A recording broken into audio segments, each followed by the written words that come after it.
The blue glow of the alien ship lit up the night sky over Lakewood as Tara Moore stared in disbelief from her backyard porch.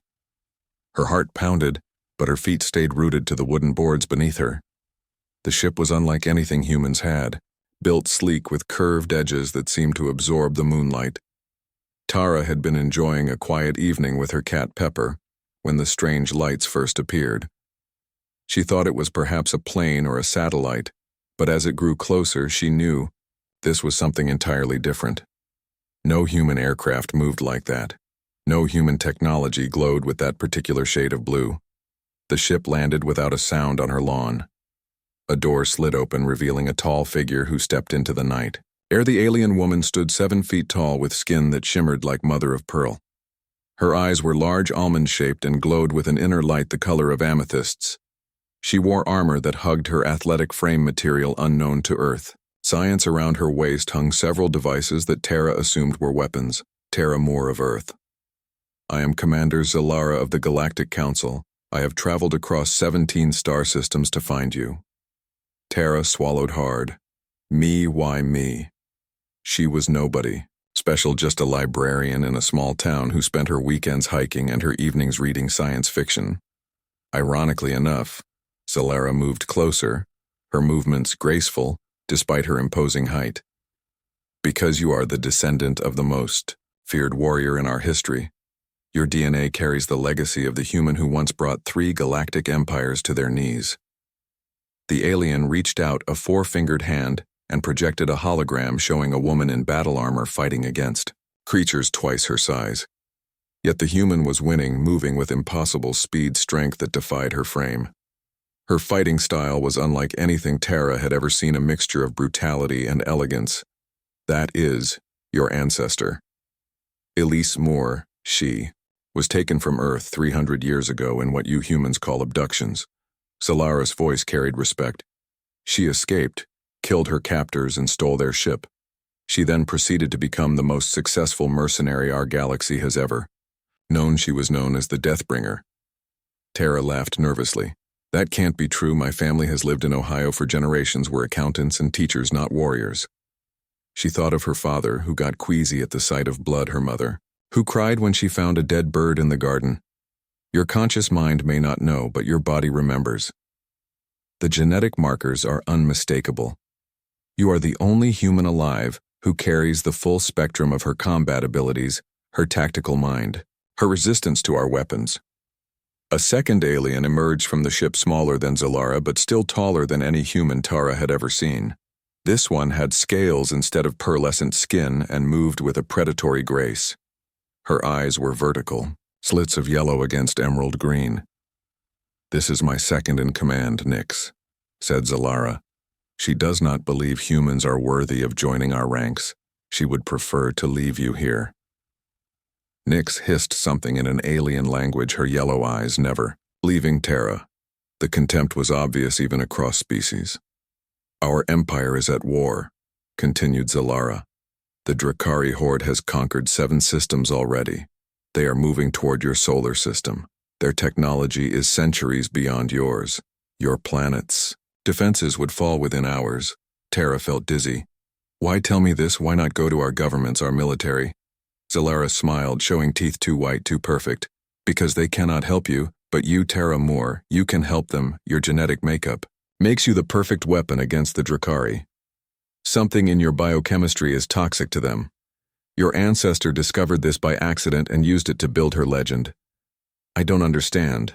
I'm just a librarian. I organize books and help people find information. I'm not special.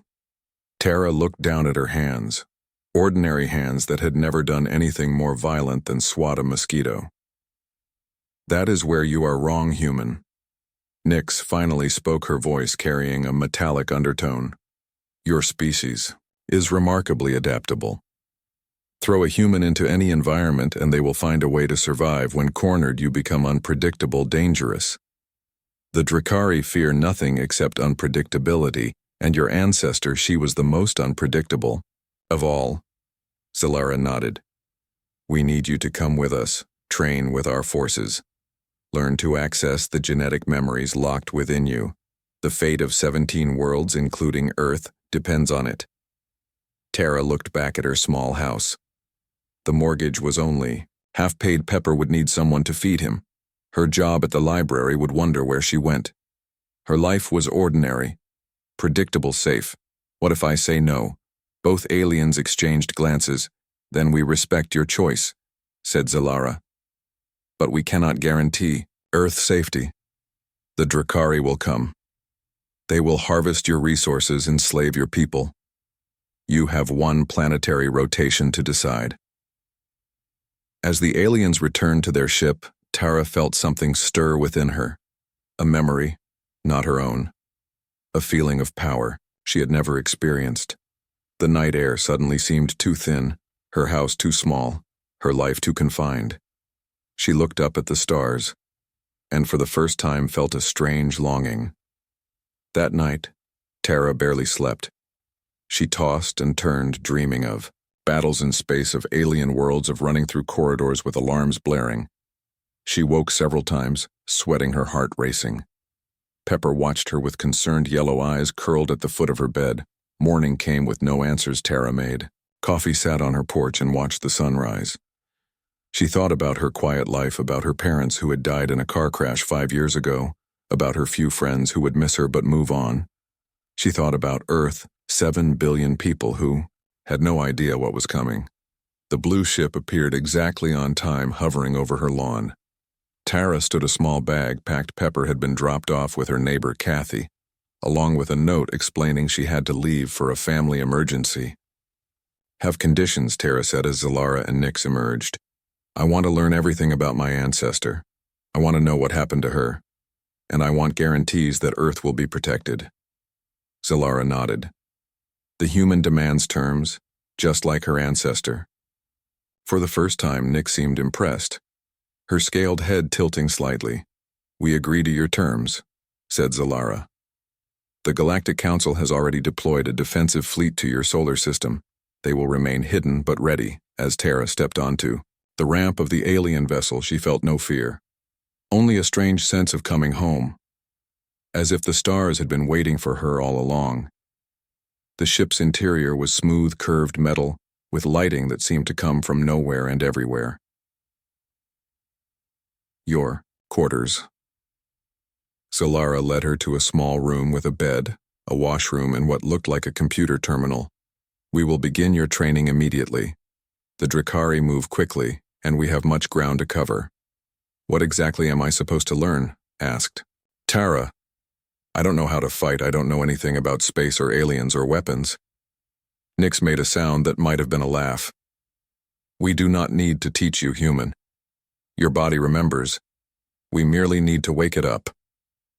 Tara was led to a large, circular room, empty except for a platform in the center. This is a memory chamber, explained Zalara. It will help you access the genetic memory your ancestor passed down. Your DNA carries not just her physical traits, but echoes of her experiences. It is rare even among our species, but humans have shown remarkable capacity for it. Tara stepped onto the platform, nervous but determined. Will it hurt? Pain is relative, said Nix, which was not reassuring. The chamber hummed to life and blue light surrounded Tara. She felt a tingling in her limbs, a pressure behind her eyes. And then suddenly she wasn't Tara Moore, librarian from Ohio, anymore. She was Elise Moore, prisoner aboard an alien vessel 300 years ago. She felt the rage, the fear, the determination. She felt her ancestors' hands breaking free from restraints, felt her ancestors' mind calculating odds, planning escape. She felt the exhilaration of freedom as Elise stole a ship and fled into the unknown stars. When the memory faded, Tara gasped and fell to her knees, her body humming with energy. She looked up at Zalara and Nix with new eyes. I remember, she whispered. Not everything, but enough. I know how she escaped. I know how she fought. Nix stepped forward, holding out what appeared to be a sword, though its blade glowed with energy. Then show us, human. Show us what the descendant of the Deathbringer can do. Tara took the weapon and was surprised to find it felt natural in her hand, as if she had held it 1,000 times before. Something Inside her had awakened something that had been dormant for generations, and as the ship accelerated away from Earth carrying her toward an uncertain future, Tara Moore realized that her ordinary life had ended. The universe was vast, dangerous, and, waiting for the first time she felt ready to face it.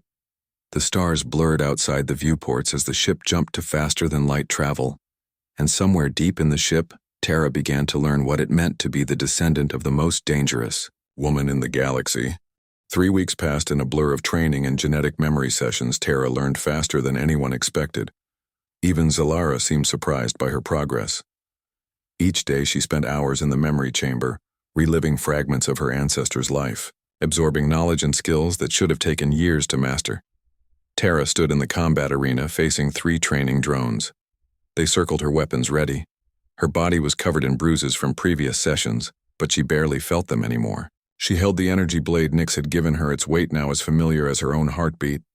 The first drone lunged. She sidestepped with inhuman speed and sliced through its central processor. The second and third attacked simultaneously. Tara dropped. To the floor rolled and came up between them. She disabled one with a kick that would have been impossible for her 3 weeks ago, and decapitated the other with a single sweep of her blade.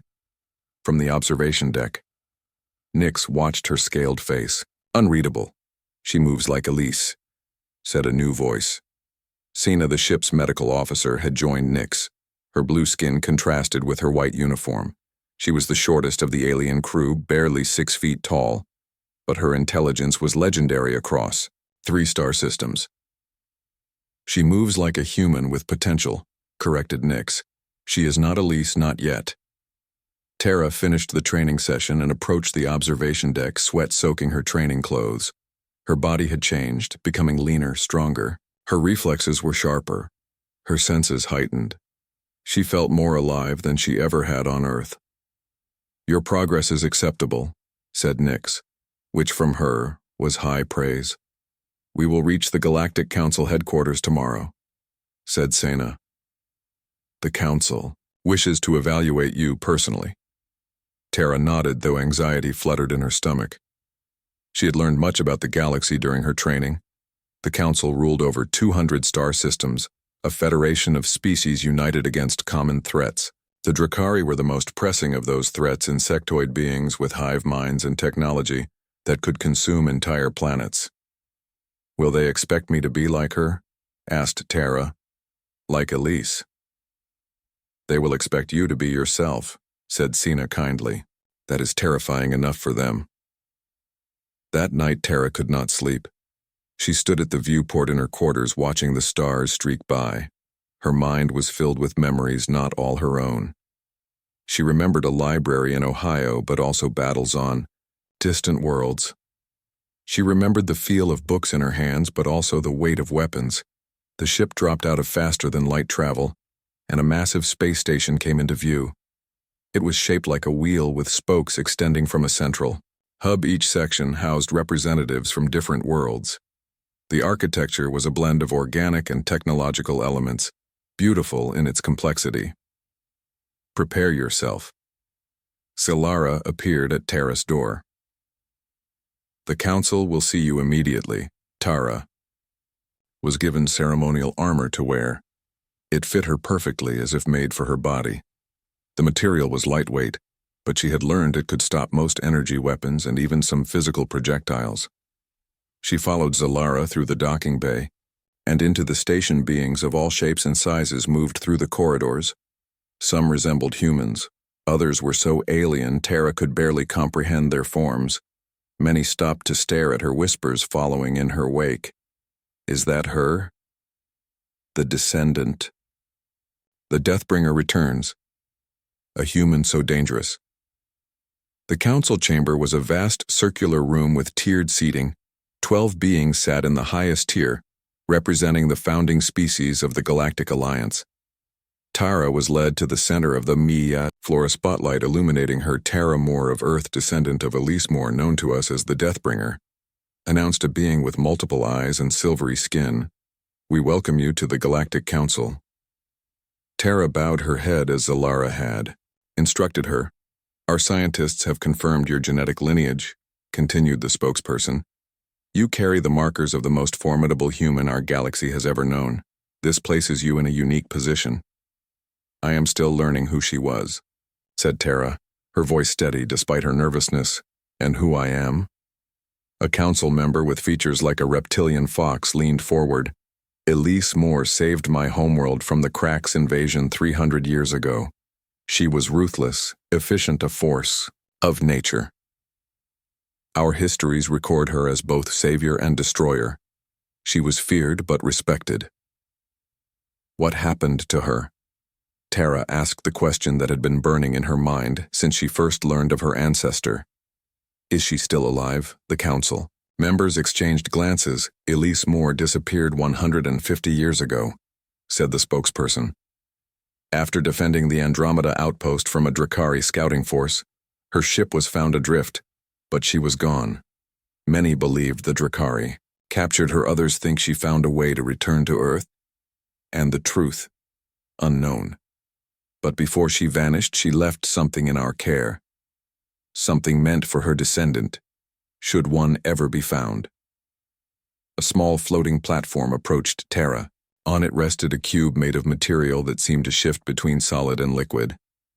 This is a memory cube, explained the spokesperson. It contains Elise's personal recordings, her knowledge, her final messages. Touch it, and it will recognize your DNA. Tara reached out hesitantly. Her fingers touched the surface of the cube. It glowed, recognizing her, and a hologram appeared. A woman in her 40s with Tara's eyes and jawline, but harder somehow. Her face was marked with scars, her hair cut short. For practicality, if you're seeing this, then you share my blood. The hologram said, you've been brought into a war that began before your birth. This is not fair, but little in this galaxy is. I was taken from Earth against my will. I fought, I survived. I became something our people were never meant to be.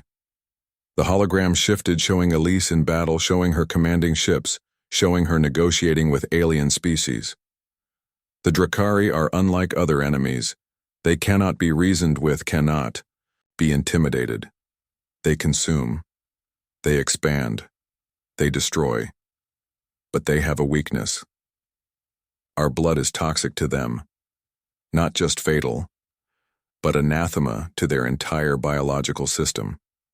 I discovered this by accident during my first encounter with them. My blood splashed on their leader and it died screaming. Tara listened, transfixed. The council chamber was silent.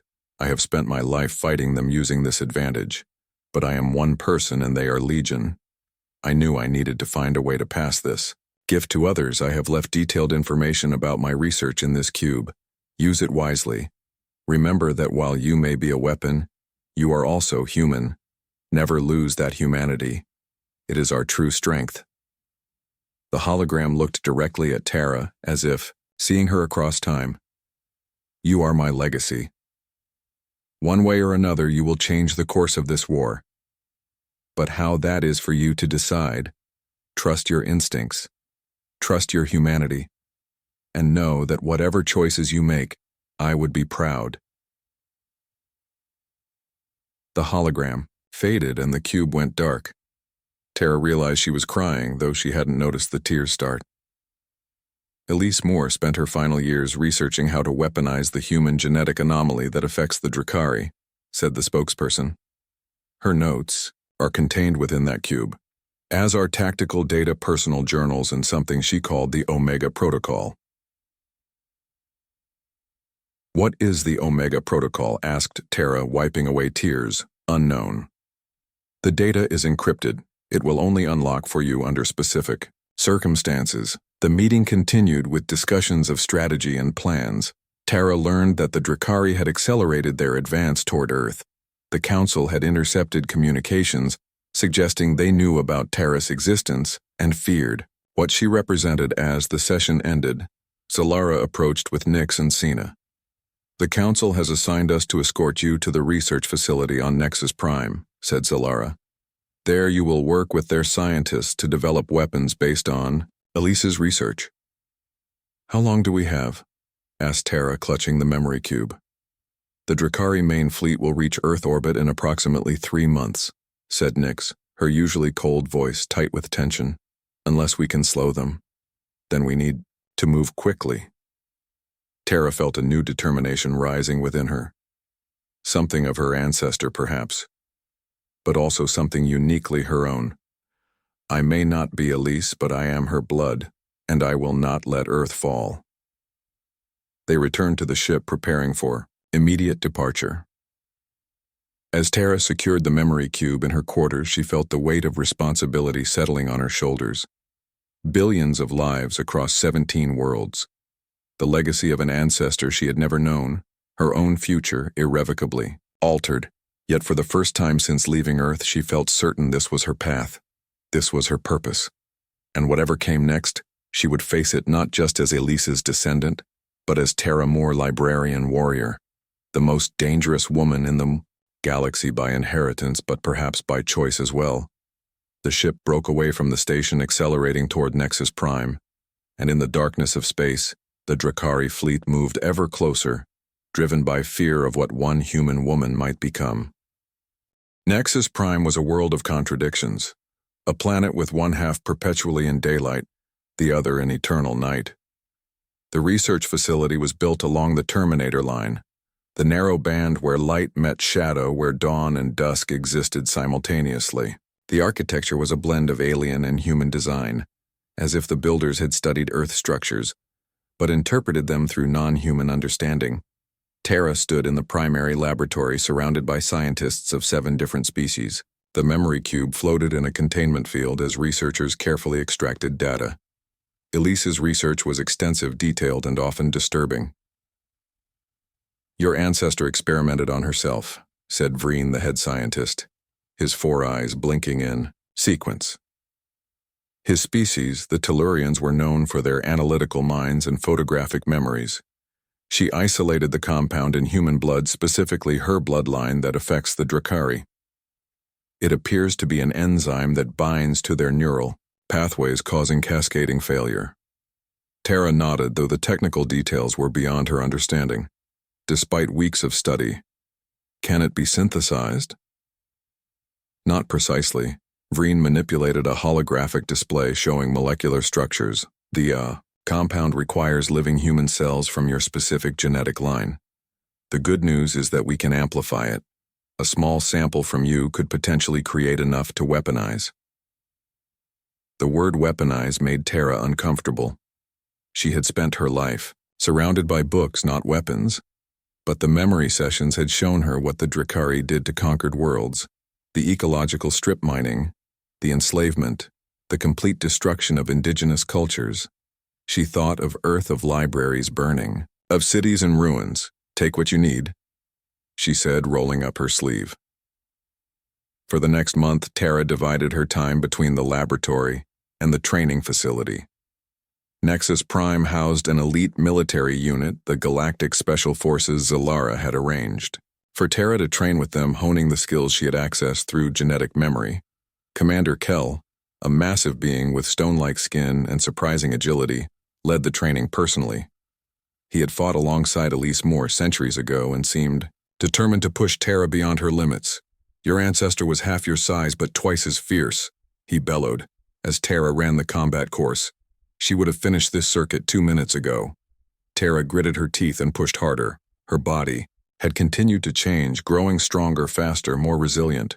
She could now outrun, outfight, and outlast beings who should have been physically superior. She was becoming something more than human, though whether that was good or bad, she couldn't say. In the evenings, she would return to her quarters and study the personal journals Elise had left behind. They told a story of a woman taken from 18th century Earth, a woman who had been studying medicine in secret at a time when women were not permitted such knowledge. Her scientific mind had helped her understand, her alien captors had helped her escape.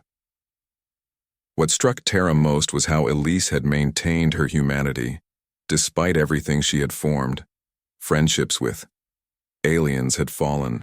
In love had adopted orphaned children from worlds the Drakari had attacked. She had been a warrior, yes, but also a healer, a teacher, a mother. The complexity of her ancestor gave Tara hope that she too could find balance. Progress report. Nix entered. The laboratory where Tara was giving another blood sample, the scaled warrior had become, if not friendly, then at least respectful over the weeks. Vreen says they're close to a delivery system, said Tara, wincing as the needle withdrew. A way to deploy the enzyme against Drakari ships and ground forces. The scouts report the Drakari have changed course, said Nix. They are no longer heading directly for Earth. They are targeting this facility. Tara felt cold fear wash through her. How did they know? We have a traitor. Nix's vertical pupils narrowed. The council is investigating, but time is short. We must accelerate our plans. That night, an emergency meeting was called. Zalara, Nix, Sena Vreen, and military leaders from 3 worlds gathered. In the command center, the mood was grim. The Drakari battle group will reach Nexus Prime in 7 days, said Zalara, pointing to tactical displays. Their force includes 3 hive ships and multiple support vessels. We cannot evacuate the facility in time. The weapon is not ready, protested Vreen. We need at least 2 more weeks to finalize the delivery system. We don't have 2 weeks, growled Kel. We fight with what we have. Tara studied the tactical displays, remembering battles from Elise's memories, seeing patterns in the Drakari formation.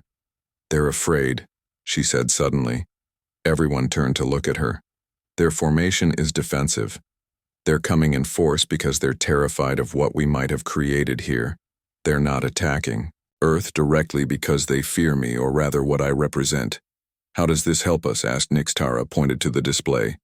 We don't need a perfect weapon. We need them to believe we have one. We need to make their fear work against them. She outlined a plan audacious, perhaps suicidal, but with a chance of success. The facility would appear to evacuate, drawing Drakari forces into a trap. Meanwhile, a small team led by Tara would infiltrate the lead hive ship and deploy what little of the enzyme weapon they had directly into the ship's ventilation system. It won't destroy their fleet, she explained, but it will create chaos, confusion. It will buy us the time we need to complete the weapon properly. It's a suicide mission, said Zalara. Tara met her gaze. Then find me volunteers who are willing to die for their worlds. To her surprise, Nix was the first to step forward. I will go with the human. Her scaled hand touched the weapon at her side. It would be an honor to fight alongside the bloodline of the Deathbringer. Others joined Sena, offering her medical expertise. Kel and 3 of his best warriors, a pilot named Morix, whose species could navigate by instinct alone, a communications expert named Zin, whose 6 arms could operate multiple systems simultaneously. Preparations began immediately. The research team worked around the clock to prepare what enzyme they had. The military began evacuation procedures meant to be seen by Drakari intelligence. Tara trained with her small team, practicing infiltration techniques. The night before the mission, Tara couldn't sleep.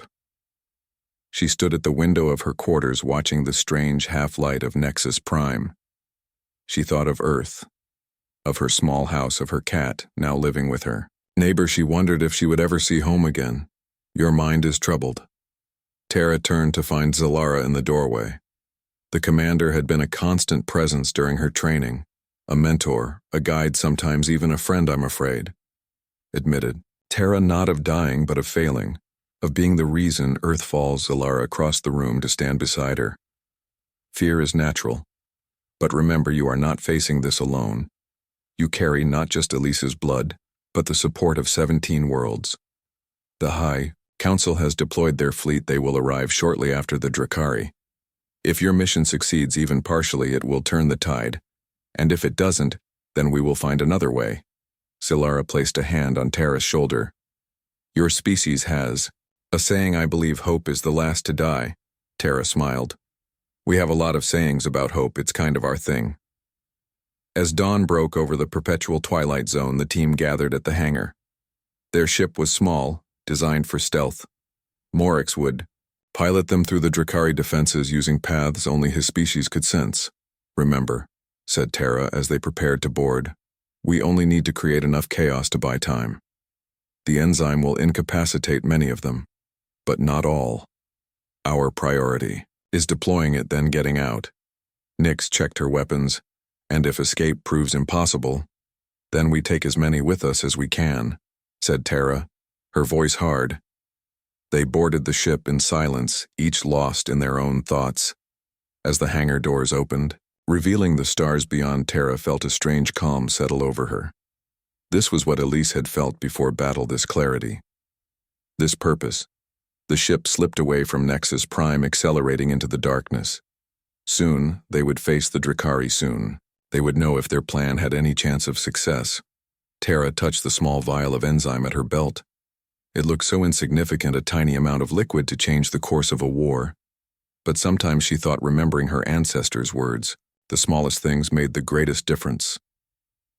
6 days later, the sensors detected the Drakari fleet. Massive ships shaped like segmented insects. Their hulls absorbed light rather than reflected it, making them seem like voids in space. Stealth, systems engaged, said Morix, his tentacled hands moving across the controls. They have not detected us yet. The plan was in motion. Across the system, the Nexus Prime defense fleet was engaging the Drakari, drawing their attention. The evacuation ships were broadcasting on open channels, creating the impression of a facility in panic. Their flagship, said Nyx, pointing to the largest ship at the center of the formation. That is our target. Morix guided their small vessel through the chaos of battle, taking advantage of explosions and debris to mask their approach. The Drakari ships were focused on the defenders, not expecting an attack from within their formation. Docking procedures initiated, said Zin as they approached the flagship. I am connecting to their systems now, overriding security. Tara closed her eyes, centering herself, accessing memories of infiltration tactics. Elise had boarded Drakari ships before, had learned their weaknesses. The knowledge flooded through her. The victory at Nexus Prime changed everything. News spread across the 17 worlds, hope rekindled in systems that had been preparing for defeat. Tara Moore was no longer just the descendant of a legendary warrior. She was becoming a legend in her own right. The facility had transformed into a command center for the war effort. Scientists continued their work on the enzyme weapon. Now, with renewed urgency, military leaders gathered to plan the next phase of the campaign. The Council sent representatives to coordinate the unified defense. Tara stood before a holographic display of the galaxy, watching. As red indicators showed Drakari positions, green showed Allied forces. The balance had shifted slightly in their favor, but the war was far from over. The Drakari are regrouping, said Zalara, pointing to movements at the edge of known space. They have pulled back from several fronts, concentrating their forces. They fear another attack like the one on their flagship, said Nyx, who had become Tara's shadow, rarely leaving her side. They are adapting their strategies. Tara studied the display, noticing patterns. They're creating a buffer zone around their core worlds. But look, they haven't abandoned their approach to Earth. They've just slowed it. Earth remains their primary target, agreed Zalara. As long as you exist, they will not stop. The words hung heavy in the air. Tara had become both Earth's greatest defender and the reason it was in danger. The irony was not lost on her commander. A young officer approached. The prisoner is awake.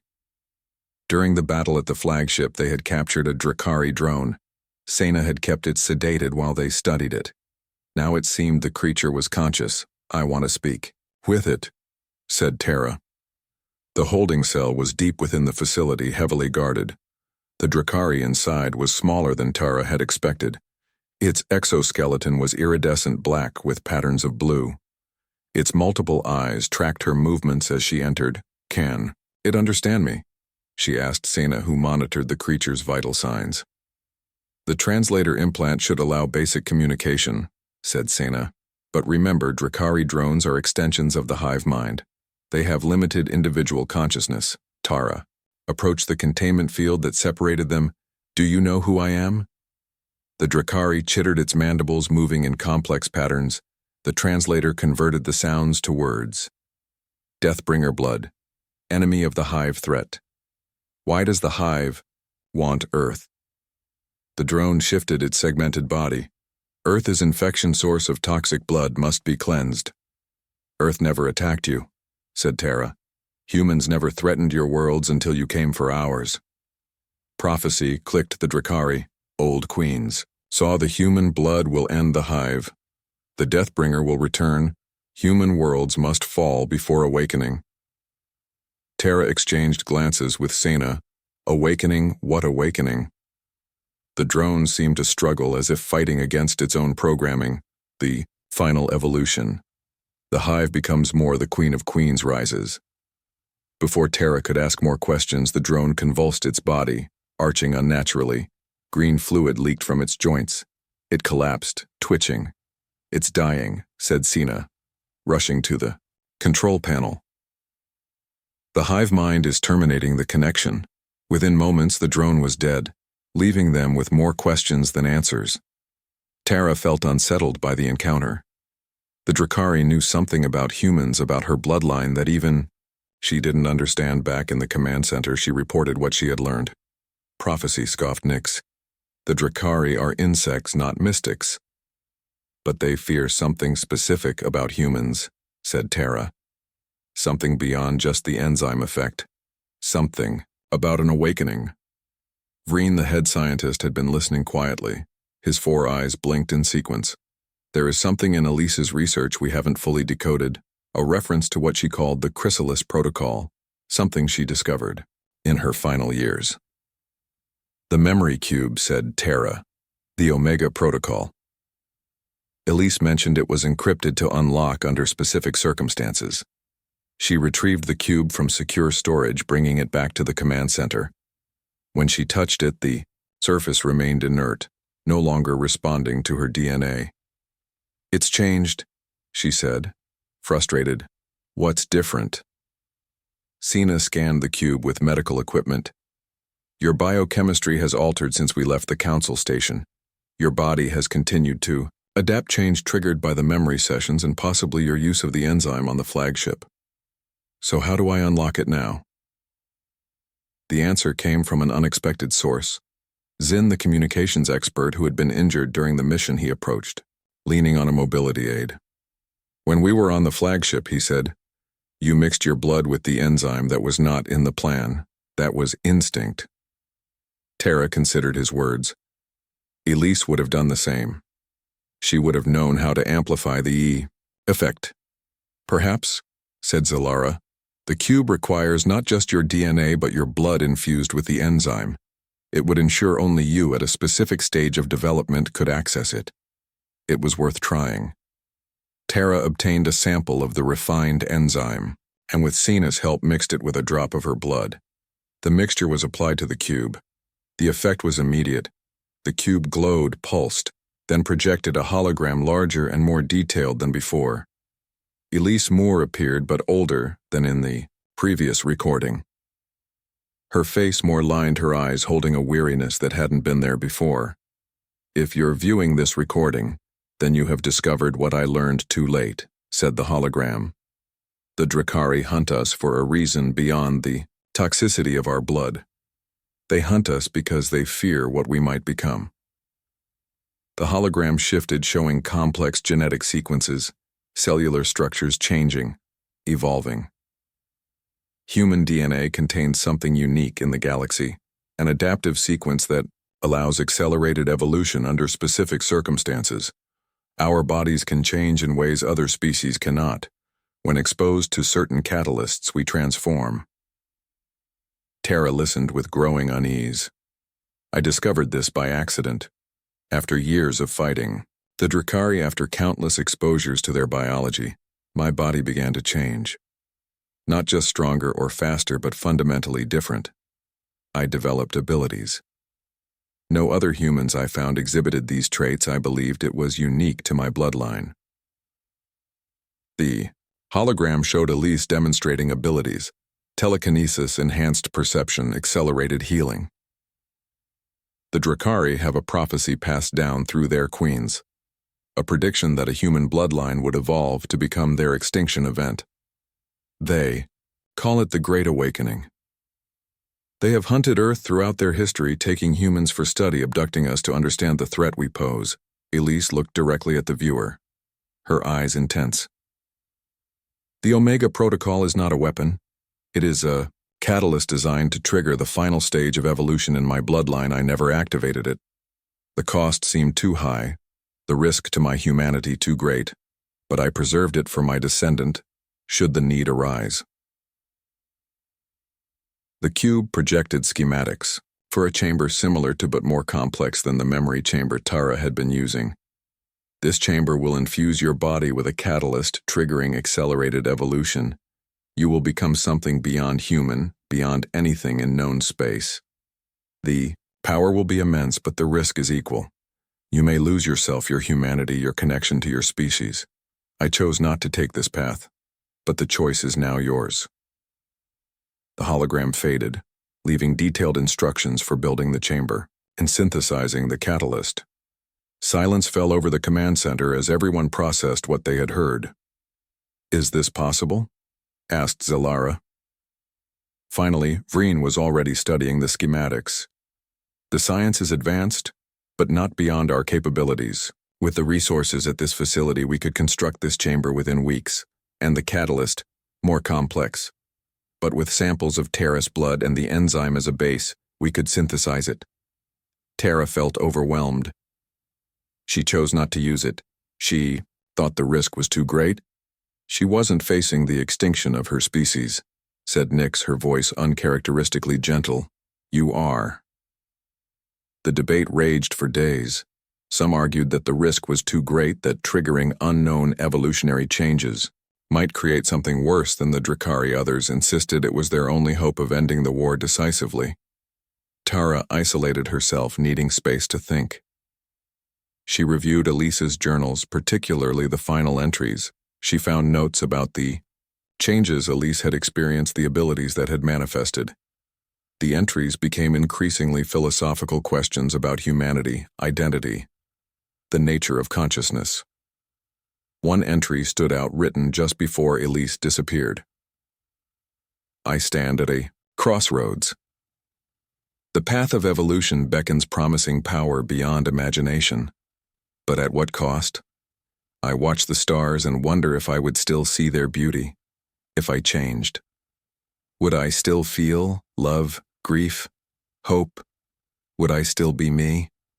Or would something else wear my face, look through my eyes? Perhaps this is why I hesitate. Not fear of power, but fear of its absence. Fear that in becoming more, I would become less human, and humanity with all its flaws is worth preserving." Tara understood the dilemma all too well. She had already changed so much from the librarian who had stood on her porch watching an alien ship land. Was she still that person? Would she recognize herself after another transformation? But the war continued. The reports came daily. Drakari forces pushing forward, council defenses strained to breaking resources, dwindling billions of lives hanging in the balance. The decision crystallized slowly. Tara watched the construction of the chamber based on Elise's designs. She observed the scientists synthesizing the catalyst. She trained harder than ever, pushing her already enhanced body to its limits, preparing for whatever might come. The Drakari homeworld orbited a dying star, its atmosphere thick with particulates that gave the sky a perpetual amber hue. The surface was largely barren, save for massive hive structures that rose like mountains from the cracked earth. These living cities housed billions of Drakari drones, workers, soldiers, and at their centers the queens who controlled the hive mind. Tara's ship approached cloaked with technology that bent light and other energies around it, making it nearly invisible to sensors. Her small crew consisted only of those she trusted most. Zalara, Nyx, Sena, and Vreen. Others had wanted to come, but Tara had insisted on minimal personnel. The mission was too dangerous, too uncertain. "We are entering their defense grid," said Zalara, from the pilot seat. "Their sensors are active, but they have not detected us." Tara stood at the viewport watching as they passed massive Drakari warships. The enemy fleet had consolidated around their homeworld. A last defense against what they believed was coming. Yet they could not see the threat already among them. Their fear works against them, said Tara. They look outward for armies, not inward for a single ship. Her transformation had continued in the weeks since the chamber. Her abilities, growing, refining. She could now sense the vast interconnected consciousness of the Drakari hive mind, like a neural network spanning the planet. She could feel the queens at the center of that network, their minds ancient, powerful, driven by instinct and prophecy. The main hive is there. She pointed to the largest structure at the center of a vast plain. The Queen of Queens resides within. The ship landed in a ravine several miles from the hive terrain that would hide them from patrols. The air outside was breathable for the crew, though barely. The protective suits they wore would filter the worst of the atmospheric contaminants. "Remember the plan," said Tara as they prepared to disembark. "I will establish contact with the Queen. We need only reach the outer chambers of the hive. I can project my consciousness further from there." "And if they attack?" asked Nyx, checking her weapons. "Defend yourselves, but kill only if necessary," said Tara. "Every death makes negotiation harder." They moved across the barren landscape, keeping to shadows and crevices.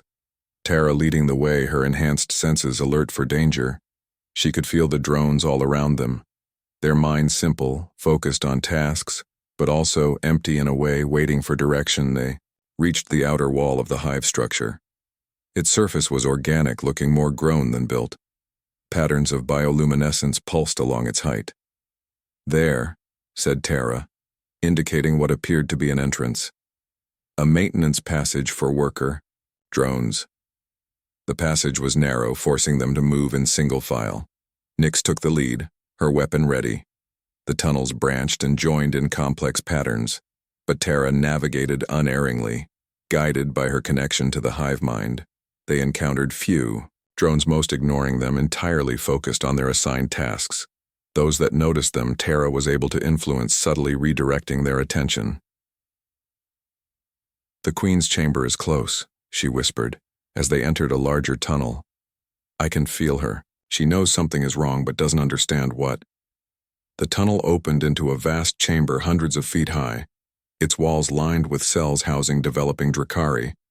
In the center, on a raised platform, lay the Queen of Queens, a massive version of the drones, her body swollen with eggs, her carapace gleaming with patterns of light that shifted continuously. Guards surrounded the platform, elite warriors larger than any Drakari they had encountered before. "This is as far as we go physically," said Tara. "Protect me while I establish contact." She sat cross-legged on the floor of the tunnel, closing her eyes, centering herself. The others formed a protective circle around her weapons, ready.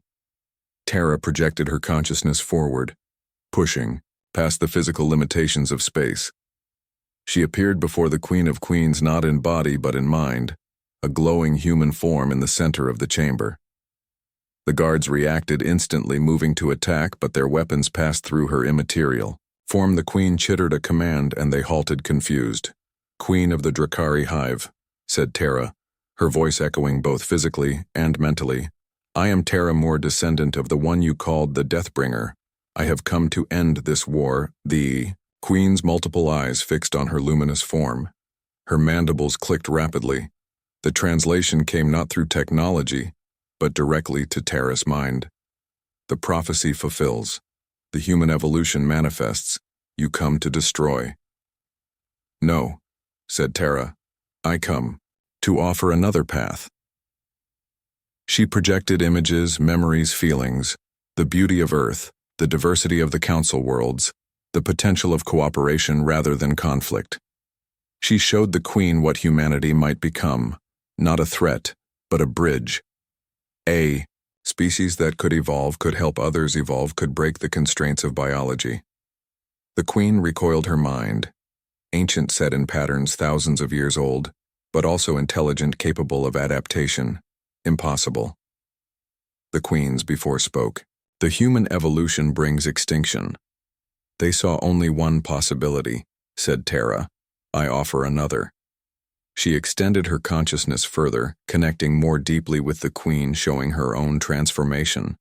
The pain, the transcendence, the expansion of awareness not to destroy but to unite. Something shifted in the Queen's mind. Curiosity, perhaps, or recognition of a truth long denied. "Your hive has reached its evolutionary end," said Tara gently.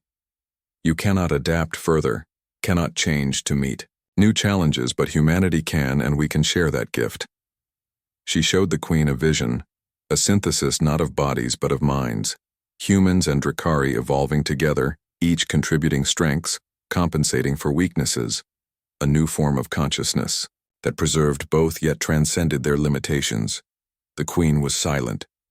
Her mind processing Tara could feel the resistance, the fear built into generations of Drakari, but also fatigue, the burden of leading a species with no future, a growing recognition that the war had always been futile. "How?" asked the Queen finally. "How would this union occur?"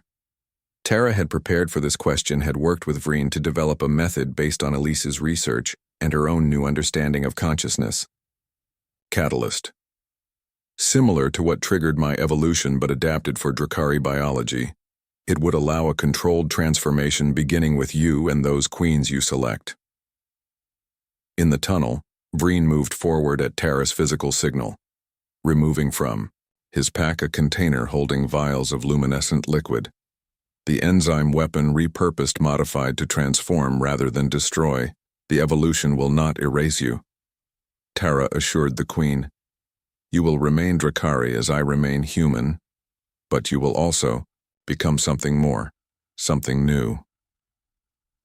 The Queen's mind was turbulent, conflicted. The weight of prophecy and history battled with the possibility of a new future.